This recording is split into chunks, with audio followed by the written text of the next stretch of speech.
প্রথম কারা বেহেশতে যাইতেছে? সাহাবায়ে কেরাম সবাই হাত উঠিয়েছে।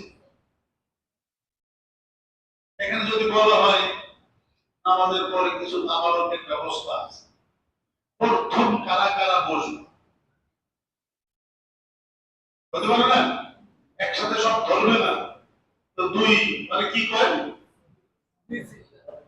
দুই শিফট বলেন না, আমার গ্রামের শব্দে কি বলবে? দুই দুই কাতারে দুই দলে হবে, দুই ধাপে হবে।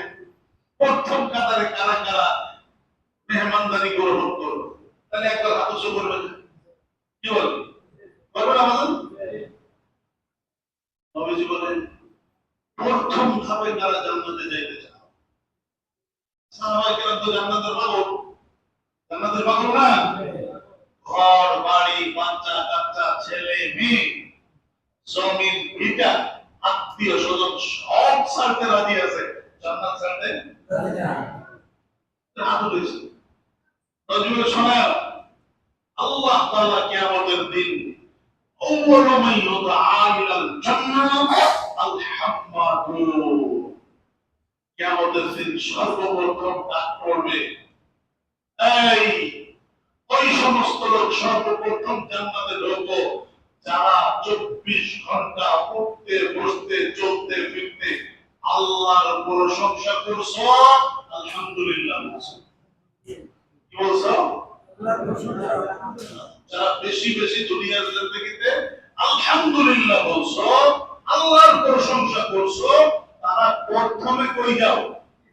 জান্নাত। যাইতে রাজি আছেন? প্রথম ভাগে জান্নাত ইনশাআল্লাহ। তাহলে কি করতে হবে? প্রথমে প্রথমে আলহামদুলিল্লাহ, আল্লাহর নিয়ামতের শুকরিয়া আদায় করা যাবে তো ইনশাআল্লাহ। এক নম্বরে আলহামদুলিল্লাহ, দুই নম্বরে আল্লাহ সবাইকে আমল করার তৌফিক আমিন। মজলিসে যত ভালো কথা বলছে প্রত্যেকটা কথার উপর আল্লাহ তাআলা আমল করার। আর এই মজলিস ইসলামী মজলিসকে আল্লাহ আমাদের সংশোধন মজলিস বানায়, আমাদের সংশোধনের মজলিস বানায়। যে কথাটা শুনবো ওইটি আমল করা শুনবো, এমন না শুনলাম চিন্তা আসলো আমল করলাম না, কোনো ফায়দা হবে না। তাইলে লেঙ্গা পাখির মতো কি করতে হবে? তাই না? আল্লাহ